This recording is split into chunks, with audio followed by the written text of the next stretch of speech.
Well, what an absolute wasted opportunity that was. Absolutely wasted. And I tell you what, I'm absolutely furious with that performance tonight. Fair play to Huddersfield. They were the better side for a good chunk of that game. But in equal measure, we were absolutely abysmal. Shocking. You know, when that first half kicked off, you know, within about 10-15 minutes, I thought to myself, do this side know what an opportunity tonight's game is? What it means, what could happen if we did win? If we won that game and other teams around us were dropping points, we'd be sat in the top 6 now looking really, really good.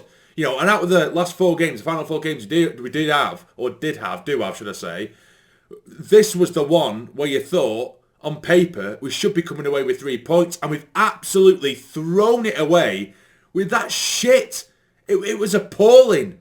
You know, we started off with Pato in goal. We had O'Nien returning to the lineup with Bart in the centre-back position, joining him as well. You had Gooch at left-back, Hume at right-back.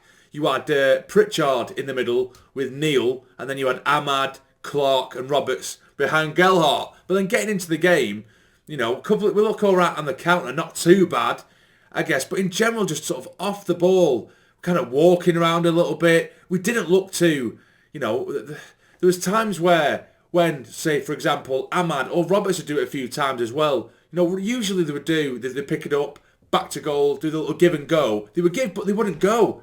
So what had happened is you'd find someone like Ahmad coming deep, he'd pick up the ball, give it to Roberts. Roberts would expect Ahmad to spin to give it him back, and he'd stand still. Roberts would do the same. You know what I mean? Or Pritchard do the same. If I was just to go back, there was just no urgency at all. The press weren't there. And the thing is, because we had Pritchard in the middle as well, every time we were on the ball, Pritchard pushes forward, which is what we want, but it leaves Dhannoo in the middle with the entirety of the midfield to himself. So as soon as they break, which happened time and time again in the first half, it'd be like 3-4 on 1 against poor Dhannoo, who's expected defending against the whole fucking midfield of Huddersfield. It's ridiculous. It was shocking. And you could see what the issue was straight away. And it had to be addressed. You needed someone else in that midfield, like an Ekwa, to break up the play and give Dhannoo a hand. It was so poor. And our decision-making going forward was utterly atrocious. Utterly atrocious. It was either players being greedy bastards or just picking out baffling passes that weren't there in the first place. And that was happening time and time again as well, particularly in that second half. But the amount of times we've been breaking forward, and it's like just either pull the trigger or you've pulled the trigger too early. There were times where we're 30 yards out and there's players moving left and right, and then we're pinging it from the fucking 30-yard mark. Do you know what I mean? Or it'd just be like straight at the keeper, or be blocked or dragged way wide. And I don't mind. You know, if there's nothing else on, hit it from distance, go for it. But when there's miles better options, and we're trying to, you know, eventually we did break the deadlock. After a good spell from Huddersfield, the opening 20-25 minutes, we'd done nothing. Done absolutely nothing. I think we pulled it back from the byline a couple of times and no one were there. Other than that, Huddersfield looked like the better side for me. But we did manage to break the deadlock. Gelhardt, who had a decent game, you know, he manages to break forward after they lose the ball. Break forward, gets it to around the edge of the box. He's dragged it, sent the keeper, sort of sent him the wrong way, kind of. He's left rooted to the spot. He dragged it through the defender's legs, and he's perfectly nestled in the bottom right-hand corner. Not long later, we had an absolutely incredible opportunity to make it 2-0, and I kept on saying, we're going to be made to pay for that. We're going to be made to pay for that. It's lovely football. Again, we're accused, and I'm going to accuse the lads, to try and walk the ball into the back of the frigging net, pinging it around the box like there's no tomorrow. Outstanding opportunity for Pritchard. Just pull the frigging trigger. He's pulled it back to no one. No one's there. There's literally no one there. And that's not me blaming other players. I just don't understand. He was the player. He was the last man to shoot. And there's no one around him. Score or have a shot or at least test the keeper. And he's looked up, passed it to the centre-back. What are you doing? What are you doing? Then another one. It ends up bubbling and falling down to Diallo. If anyone on the pitch wouldn't have the ball, Diallo, 6-yard box, he's pinged it over the bar. It's just a waste. Decision-making around the box, as I say, was terrible. But still, first half, we managed to get in at the lead and we get in at 1-0. And it looked like we might be able to scrape it, despite not being quite there. Do you know what I mean? Oh, and I've seen like people at half-time say, oh, really good performance, controlled performance. I was thinking, oh, are you having a laugh? I was just sort of like, right, I'll leave it. Let's try and be positive, because we are winning. I don't want to moan. But, you know, let's call, again, a spade. And it was shit. You know? Second half, Huddersfield, to their credit, they really come at us. They're always going to be a difficult team to play against a Neil Warnock side. But the way we just sort of sat back, again, you would never know. You know, if you watched this game, you'd never know that there was so much riding on it with the way we were playing. So sort of blasé off the ball, wandering around, walking around. When we're on the ball, no one's really moving. But, you know, they had their phase. And, you know, they're... I forgot the goal scorer's name now. Breaking forward for Huddersfield after really, really pressing us and testing us. And we had sort of warning shot after warning shot after warning shot. And he brings the ball forward from pretty much the halfway line. Gelhart's the only one who's trying to track him back and trying to get the ball off him. He's trying to so just behind him. But no one else. He's managed to take it all the way through our midfield that doesn't frigging exist. Taking it all the way through. Gooch is sort of the last man to try and come to him. But Gooch even then, he's showing him the wrong way. He's basically saying, shoot, go on, have a crack, son, on the edge of the box, rather than getting in front of the ball. Anyway, he shoots, has a deflection, goes in the far corner. Absolutely deserved for Huddersfield. And again, garbage from us. And only then we get the kick up the arse. We start trying a little bit again. But again, the amount of times, and you could see that the gaping holes in our midfield, it was there to see. Either we need to put Pritch forward, or bring Gellert off, or someone else off, and put a central midfielder in. And we didn't. We didn't do that.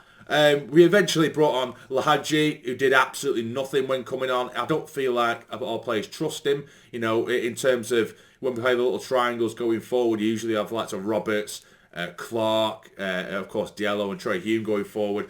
But to fair to Lahadji, when he was coming on, he was making those little runs in behind, and we were refusing to even attempt to slide him through in favour of doing triangles in the corner and accomplishing absolutely jack shit, which is what we kept on doing. Jack Clark, I think, has had an outstanding season. I think he's a fantastic player. I've said it time and time again, but several times on the break throughout the game, not only the sort of last half an hour where we had some cracking opportunities to break on him. It was like 3-on-3. He's cutting in from left to right. You've got Diallo, who's cleared through on the right hand side, just pass the ball. He put his foot on the ball, turn around and give it backwards. Oh, try and find a ball. There's no one there on the left hand side, and he's flicking it backwards to no one.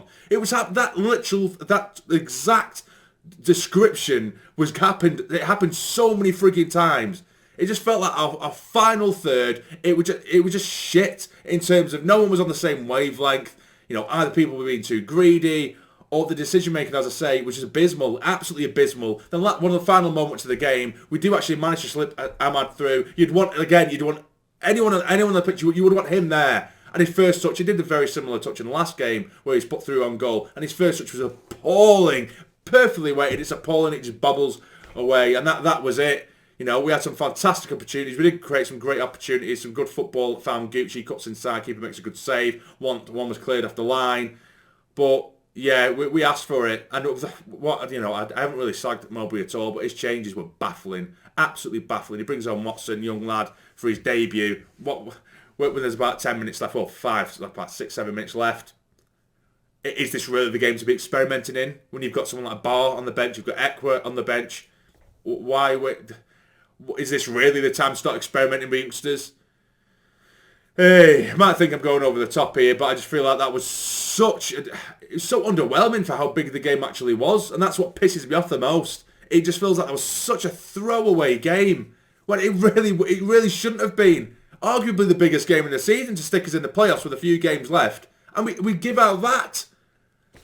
Oh God, just terrible. And you know, Danny Bart went off with a few moments left of the game as well. I hope that's not too serious, because otherwise we are screwed. We may as well throw away these last few games. You know, playoffs isn't absolutely out of the realms of possibility, but it's looking not likely. I can't see teams around us dropping too many points, but we pretty much have to win the rest of our games, or at least, you know, our last 3 games to give us the best opportunity, obviously, anyway. But, guys, not happy at all. Really, really deflated. Really, really deflated. So if we do have a look at the table now, let's have a look at the league table. We're currently in 8th, still only a point off the playoffs. But West Brom, who are in 6th, they have a game in hand over us and a point ahead of us. Blackburn, who are in 7th, they have 2 games in hand and they're a point above us. And Millwall, who are in 5th, they're 3 points above us. And of course, we're on the same amount of points as them. We have Coventry, we're just in 9th, we play tomorrow. They have a game in hand, of course, over us, and same points. Again, with Preston, who are in 10th. It's just such a fucking... I can't believe we've thrown that away. It's just bollocks after winning at home again. I just don't get how at home this season we have been that bad. Our home form has been shite, and it's what's ruined us right at the end. And I get it. Yeah, we've just come up, and I've been saying this all season long. We've just come up. Our standards have changed because we put ourselves in such a good position this season. But our home form hasn't been good enough. We keep throwing away points at home, and it's just gifted. But there we go, guys. Let me know in the comments, what do you think? If you have enjoyed, please hit the like button for me. It'll probably put me in a better mood. And subscribe if you are new. But for now, take care. Stay jammy.